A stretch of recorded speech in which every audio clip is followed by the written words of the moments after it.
Where is the source of your trouble? You mean a witch? Something far more powerful than a witch. It can steal the light from this world. How do we stop it? That sword you carry must be laid at Aslan's table. Only then can their true power be released. Okay, so this is probably the most controversial thing in the entire trailer, this idea of the seven swords. We certainly had a sense of the seven swords plot. It had been mentioned several months ago. We didn't really know what the heck it was.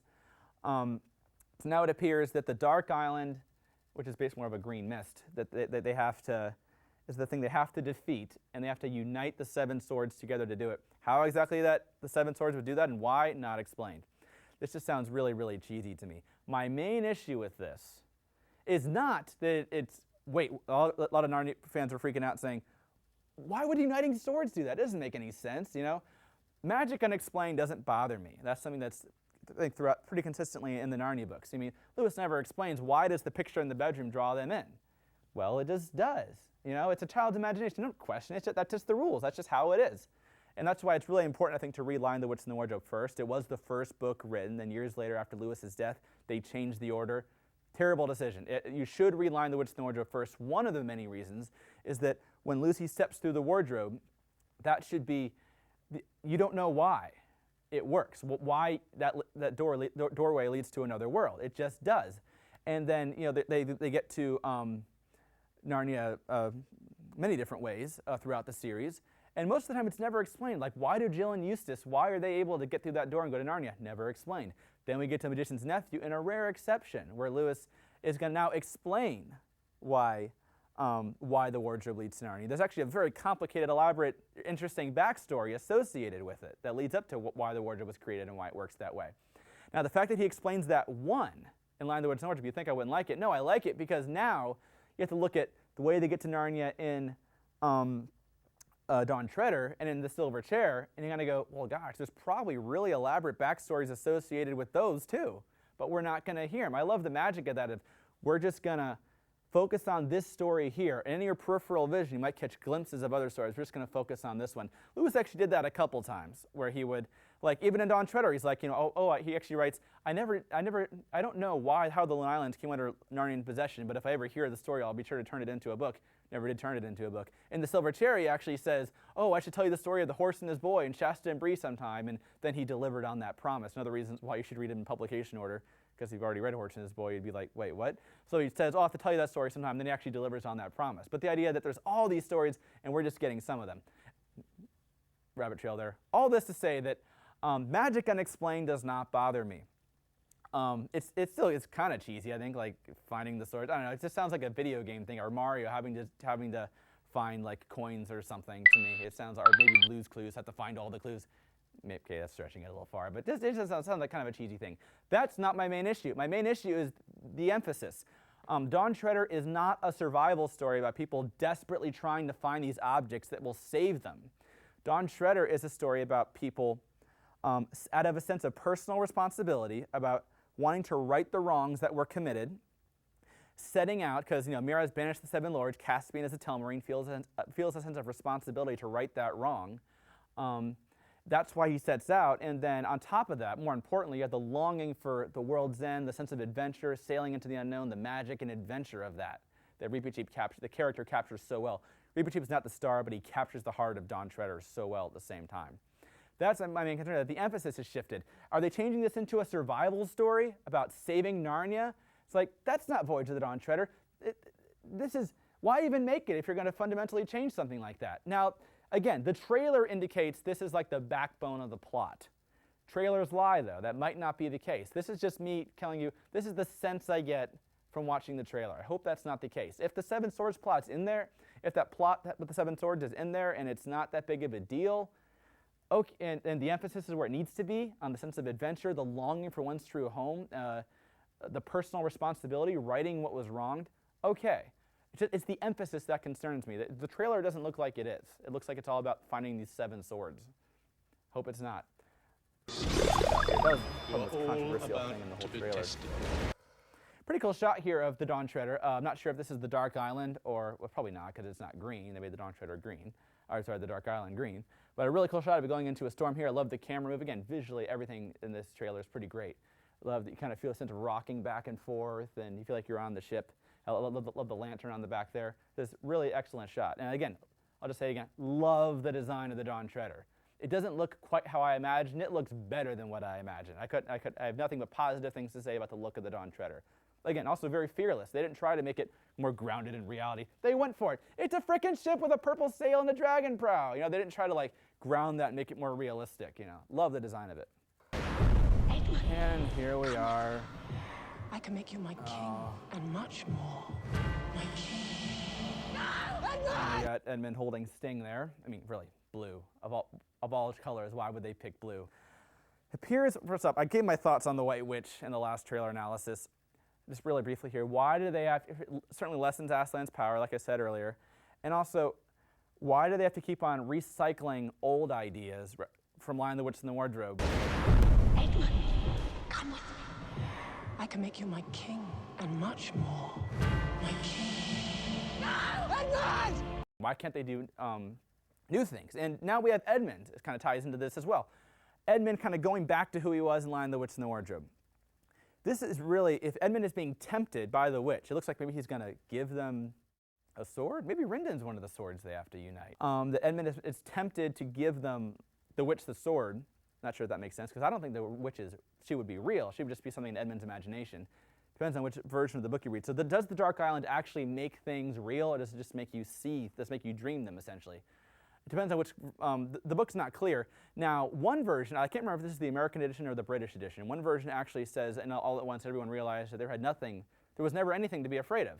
I always kind of like that idea of realizing, well, if I'd have just trusted, it would have been okay. You know, like there was actually nothing to be afraid of. But so I don't see the Dark Island as things are actually becoming real. Are they suggesting the witch is going to become real again through the Dark Island? That's really stupid. That just is stupid. That she could, that Edmund's going to dream her and that's actually going to make her real. Like, what would that have to do with bringing her soul back? You know, that's really cheesy. But again, Edmund, it's actually, I didn't love the White Witch scene in Prince Caspian. It wasn't as bad as I thought it was going to be. But one thing I thought was interesting about it was Edmund smashing through, and that Peter was taken and Edmund wasn't by the witch's magic, because he'd seen it before and he'd overcome it. That was a really cool arc for him. He kind of stabs her back. The White Witch stabbed Edmund in Wardrobe, and then he kind of stabs her back, completing an arc. Not like revenge, but completing an arc that he's conquered her, and he's not going to be seduced by her magic anymore. Here we have him going back to that. Really, really hurts his development. Again, why not develop Edmund and take him somewhere else that he hasn't been before? Why do we have to recycle old ideas from Lion, the Witch, and the Wardrobe? And I'll tell you why it probably is, because Lion, the Witch, and the Wardrobe grossed approximately $740 million. That's why. They have to keep on bringing old things back. And the same reason why they have to add all this sexual tension and giggles to capitalize on Harry Potter and Pirates of the Caribbean. It's all about money. It's all about, let's take what we know works instead of developing it, trying to take it somewhere new. What have we all been hearing from producers? We're trying to go back to the magic of Lion, the Witch, and the Wardrobe. And there's nothing wrong with that, that in itself. But the goal here should be, let's try to develop the series, take it somewhere else, you know, rather than just doing the same thing over and over. So again, it's not clear exactly what's gonna happen in this scene. But Edmund, no, I don't know. It seems like a little melodramatic to me. But really worried about this harming Edmund's development. He's going to go back. What was the whole point of Prince Caspian and most of Wardrobe then? If he's going to go back right back to where he was. Not a fan of this at all, obviously. Onward to our destiny. I asked for it, I got it. This shot right here is exactly, on this blog I've asked for it. I said I would love to see a visual of a profile shot of Reepicheep standing on the Dawn Treader, sailing into the east, you know, and then just, but I always imagine the sunset in the background. That's the only difference here. I didn't, the kind of the feel of the shot's very different. I always imagine it being a very moving, poetic kind of shot, and this is more, you know, they're in a storm, you know, and he's showing his bravery, blah, blah. But I saw that, I just kind of went, what? You know, like, were they watching my blog? I don't know. It is a cool image from the book, obviously. You know, Reepicheep standing on there, never feeling like the ship was getting on fast enough, the book says. So if they can have a shot just like this, only with a sunset in the background, that'd be cool. But Reep standing on the prow, I asked for it, I got it. Really cool. It's one of those images from the book I kind of remember. What do you think is in there? Things you can barely imagine. Maybe if they were in the book, I could imagine The them. fate of Narnia depends on Oh, I know it depends on them. It's not a survival story. I don't like that. Book of Incantations, this is really cool. That's a really cool idea. Going back into place. Still not a fan of the snow. And there's a first glimpse of a dragon.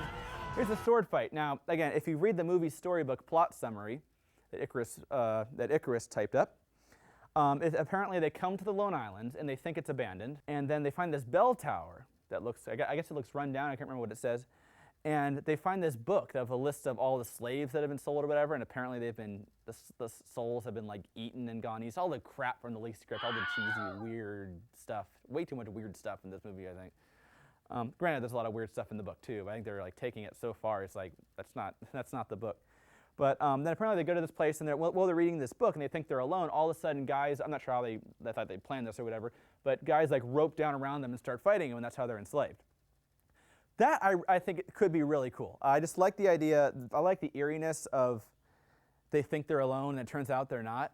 I think that's really cool. I just kind of capture one of the things I like about the book, you know, that eeriness of what are we going to find? A slight paranoia, like when they come to the Duffer's Island, and it's this totally civilized island. There's a house and everything, and the grass is kept, but there's no one to be seen anywhere, because they're invisible, of course. The eeriness of that. This is kind of the same thing. I think coming somewhere and like, no one here, no one here. Oh, there is somebody here. You know, I love that eeriness, very much in the spirit of the book. As far as the sword fight, here the sword fight makes sense, assuming it's brief, it's not overindulgent, you know, I think it'd be cool. Action is something that just works better in a movie than in a book. That's why most books, you know, like it's just kind of tedious in the book to describe action, and then he raised his sword, then he hit. It's tedious to write, it's tedious to read. In a movie, it's all very simple. You set up a camera, you show it, and that's it. So action is something that there's nothing wrong with them including more action in the movie, as long as it shouldn't ultimately be an action movie, it should be more of an adventure. So this is probably an appropriate place for a sword fight. And it looks better, I think, just from the two shots. I think Ben Barnes may have been working on a sword fight, because he was probably the worst sword fighter in Prince Caspian. Sorry, Ben. But this is probably an appropriate place for a sword fight. What I don't want is for them, this is kind of the sense we've been getting, that they're going to be rescued through some kind of battle. Which is not, the whole point of this scene in the book is that Caspian manages to do it without fighting. Hey, here's an idea, Hollywood. Maybe sometimes battles or conflicts can be won without fighting. Just throwing that out there, food for thought. But Caspian somehow manages to like kind of trick his way, and he's so clever the way he plays his cards and makes Gumpus. I love that, like, you know, we're talking about the podcast. Rillian was talking about how love the dialogue in that scene where they like tip over Gumpus's chair, and it's just so well written, and it's funny too, and kind of wonderfully anticlimactic and kind of tense too, because like, is Gumpus going to figure out that Caspian only has one ship? He's actually extremely vulnerable. So that's my issue. Again, just missing the point. Like I'm all for, this is an appropriate place for an action scene. If they rescue them through a battle, how could you misunderstand a scene in the book anymore? How could you totally miss what makes it cool, what could be cool in a book, if you develop the characters right, if you can establish that tension? It just feels lazy. Like, is there a way to do these filmmakers know how to make tension without blowing something up or swinging swords around? There are other ways. There really are. Moving on. Another shot of a dragon. Oh yay, 3D. That's a pretty cool shot. And a shot of the sea serpent here. The sea serpent, I got excited because, you know, some reports said, oh, it might be too scary for kids. I got excited, like, oh, this is going to look really cool. This isn't what I was expecting. I guess I pictured the sea serpent being a little more dragon-like, I guess, as far as just the head. Obviously, it's a long, you know, snake thing. But just the head being a little more spiky and having, you know, sort of big eyes you can see underwater. This is not what I was expecting. It's more of a worm than a serpent, really, instead. But I like the curved teeth are kind of, it does look like something weird. It looks nothing at all like you might find at home, something that needs to, you know, thousands of miles away near the world's end. So I like, this is like a big blah, you know, kind of like the scene in Finding Nemo when they find that big weird fish, like something you'd only find underwater. That's really creepy. So I guess overall, it's not what I expected. I was kind of hoping for more, something different. But overall, see, I like the design. It just kind of captured that weirdness of a creature you would only find the likes of at the world's end.